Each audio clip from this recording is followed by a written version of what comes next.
இது மகிமை நேரம்.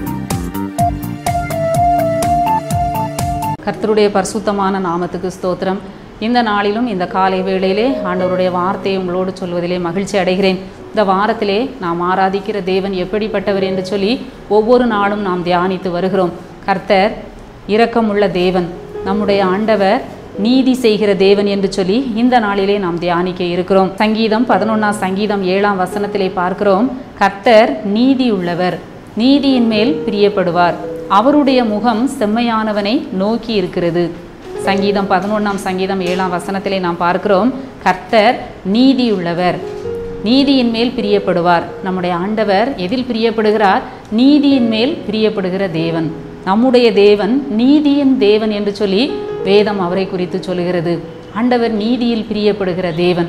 ஆனால் இன்றைக்கி உலகத்தில் நம்ம பார்க்கிற பொழுது எங்கு பார்த்தாலும் அநீதி நடைபெறுகிறதை நாம் பார்க்கிறோம். நீதியே உலகத்தில் இல்லை. நம்ம சொல்லுவோம்ல, நியாயமே இந்த பூமியில் இல்லை, நீதியே கிடையாதுன்னு சொல்லி சொல்லுகிற அளவுக்கு எங்கு பார்த்தாலும் அநீதி நிறைந்த ஒரு உலகத்திலே நாம் வாழ்ந்து கொண்டிருக்கிறோம். அவரவருக்கு எது நியாயமோ, அவரவருக்கு எது வசதியோ அதை நியாயமாக நீதியாக வைத்து கொள்கிறதை நாம் பார்க்கிறோம். அப்படிப்பட்ட இந்த உலகத்திலே ஆண்டவர் என்ன சொல்கிறார்? அவர் நீதியில் பிரியப்படுகிற தேவன். அவருடைய உள்ளம் நீதியை விரும்புகிறது. ஆண்டவர் நீதியாய் வாழ்வதை விரும்புகிறார், நியாயமாய் வாழ்வதை ஆண்டவர் விரும்புகிறார். உண்மையான நியாயமான ஒரு வாழ்க்கை வாழ்வதை நம்முடைய தேவன் விரும்புகிறார். அவர் நீதியில் பிரியப்படுகிற தேவன் என்று சொல்லி நாம் பார்க்கிறோம். இந்த வேதத்திலும் கூட ஆண்டவர் மோசையின் மூலமாக இஸ்ரவேல் ஜனங்களுக்கு அநேக சட்ட திட்டங்களை எழுதி கொடுத்தார், நீதி பிரமாணங்களை எழுதி கொடுத்தார். நாம் எப்படி வாழ வேண்டும், நாம் எதை செய்ய வேண்டும், நாம் எதை செய்யக்கூடாது என்று சொல்லி ஆண்டவர் எழுதி கொடுத்தார். நம்ம சாப்பிடுகிற விஷயத்தில் கூட நம்ம எதெல்லாம் புசிக்கணும், எதை புசிக்கக்கூடாது என்று சொல்லி அதில் கூட ஆண்டவர் நீதியாக ஆண்டவர் அதை எழுதி கொடுத்தார். வேதத்திலே முதல் 5 ஆகமங்களை நாம் பார்க்கிறோம். இந்த 5 ஆகமங்களும் எல்லாம் சட்ட புத்தகங்கள் தான். அந்த ஆதி ஆகமம் முதல் அந்த 5 ஆகமங்களும் அது ஒரு சட்ட புத்தகம். ஆண்டவருடைய நீதி நியாயம் அதிலே இருக்கிறதை நாம் பார்க்கிறோம். அதை நாம் கடைபிடிக்க வேண்டும். அவருடைய நியாயத்தின்படி நீதியின்படி நாம் வாழ வேண்டும். நம்முடைய நீதி அழுக்கான ஒரு கந்தை, நம்முடைய நியாயமெல்லாம் ஒன்றும் கிடையாது. ஆண்டவருடைய நீதி தான் உன்னதமானது, உயர்ந்த நீதி என்பதை நாம் உணர்ந்து இந்த வேதத்திலே ஆண்டவர் நமக்கு எழுதி கொடுத்த நீதி நியாயங்களின்படி நாம் வாழ வேண்டும் என்று சொல்லி ஆண்டவர் விரும்புகிறார். இன்னும் கூட ஆதியாகமம் 18 அதிகாரம் 25 வசனத்திலே நாம் வாசிக்கிறோம், சர்வலோக நியாயாதிபதி நீதி செய்யாமல் இருப்பாரோ? இன்றைக்கும் கூட அநேகர் நீதிக்காக காத்து கொண்டிருக்கிறதை நாம் பார்க்கிறோம். அநேகர் வழக்காடுகிறதை நாம் பார்க்கிறோம், நீதிமன்றங்களுக்கு செல்வதை பார்க்கிறோம். எனக்கு நீதி கிடைக்காதா என்று சொல்லி நீதிக்காக காத்திருக்கிற ஜனங்களை நாம் பார்க்கிறோம்.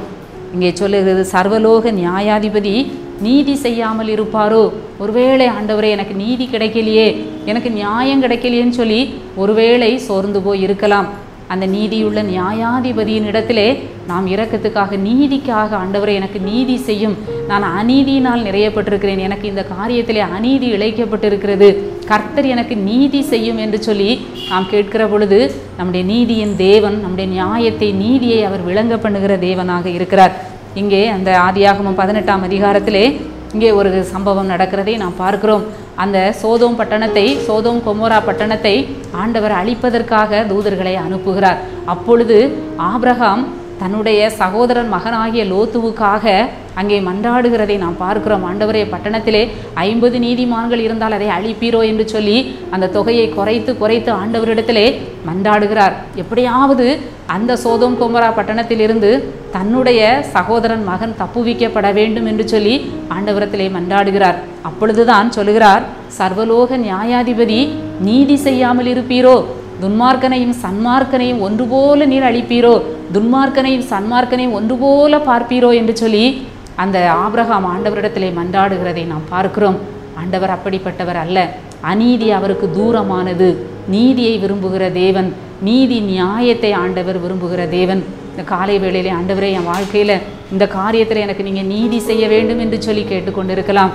லூக்கா 18 அதிகாரத்திலே நம்ம வாசிக்கிறோம், அந்த அநீதியுள்ள நியாயாதிபதியின் இடத்துல ஒரு விதவை என்ன செய்கிறாள்? தன்னுடைய வழக்கை கொண்டு செல்கிறாள். அந்த அவனிடத்துல இரவும் பகலும் போய் என்ன செய்கிறார்? தன் காரியத்தை சொல்லுகிறாள். அந்த நியாயாதிபதி அவன் தேவனுக்கு பயப்படாதவன், மனுஷரை மதியாதவனுமாய் இருந்தாலும் அவள் என்ன செய்கிறாள்? அவனிடத்துல போய் அவள் அடிக்கடி போய் அவனை தொந்தரவுபடுத்துகிறாள். அவன் என்ன செய்கிறான்? நான் தேவனுக்கு பயப்படாதவன், மனுஷரை மதியாதவனாய் இருந்தாலும் இந்த விதவை என்னை அடிக்கடி அலட்டாதபடிக்கு நான் எழுந்து அவளுக்கு நியாயம் செய்வேன் என்று தனக்குள்ளே சொல்லி கொண்டான் என்று சொல்லி நாம் பார்க்கிறோம்.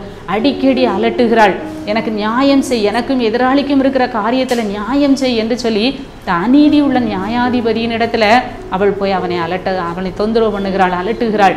நாமும் கூட நீதி உள்ள நியாயாதிபதி ஆகிய நம்முடைய ஆண்டவரிடத்திலே நம்முடைய காரியத்தை சொல்லுவோம். கர்த்தர் நம்முடைய நியாயத்தை அவர் விசாரித்து நமக்கு நீதி செய்வார். துரிதமாய் நீதி செய்கிற தேவனாக இருக்கிறார். அவருக்கு காத்திருக்கிற அனைவரும் பாக்கியவான்கள். கர்த்தர் நீதி செய்கிற தேவன், அவருக்கு காத்திருக்கிற அனைவரும் பாக்கியவான்கள் என்று சொல்லி வேதம் சொல்லுகிறது. நாம் அமெரிக்க ஜனாதிபதியாக இருந்த ஆபிரகாம் லிங்கனை குறித்து நாம் பார்க்கிறோம்.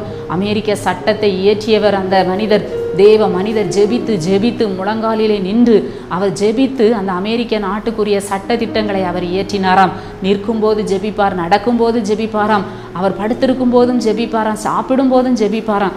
அந்த அமெரிக்க நாட்டுக்குரிய சட்ட திட்டங்களை அவர் ஜெபித்து என்ன செய்தார்? கிருபையாக ஆண்டவரிடத்திலிருந்து அந்த சட்ட திட்டங்களை அவர் பெற்றுக்கொண்டார். அவர் சொல்கிறார், வேத வசனத்தின் அடிப்படையில் சட்டங்களை இயற்றினால்தான் அவற்றை செயல்படுத்த முடியும். வேதத்தில் நமக்கு வேண்டிய அனைத்து சட்டங்களும் இருக்கிறது. அதை நாம் முறையாக அதை பயன்படுத்த அதிகமாய் ஜெபிக்க வேண்டும் என்று கூறினாராம். ஆனால் இந்த நாட்களிலே அந்த அமெரிக்க நாடுகளில் இருக்கிற சட்ட திட்டங்கள் எல்லாம் மாறிவிட்டது.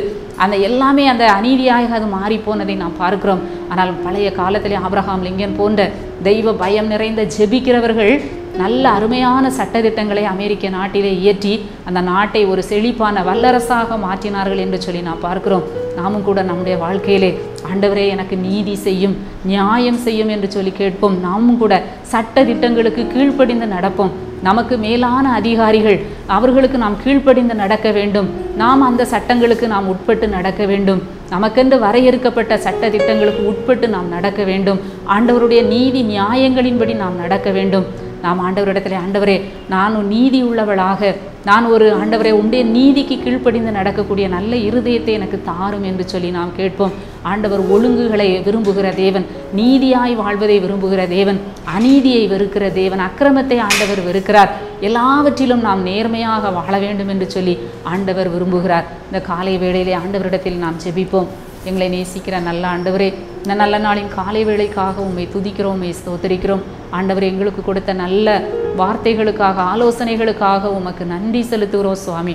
நீர் நீதி உள்ள தேவன், சர்வலோக நியாயாதிபதி. ஆண்டவரே தகப்பனே, நியாயத்துக்காய் நீதிக்காய் காத்திருக்கிற மக்களுக்கு ஆண்டவர் நீதி செய்யும்படியாய் ஜெபிக்கிறேன். ஆண்டவரே தொடர்ந்து எங்களை நீதியின் பாதையில் வழி நடத்தும்படியாய் ஜெபிக்கிறேன். மீட்பர் இயேசு கிறிஸ்துவின் மூலம் ஜெபிக்கிறேன் நல்ல பிதாவே, ஆமேன்.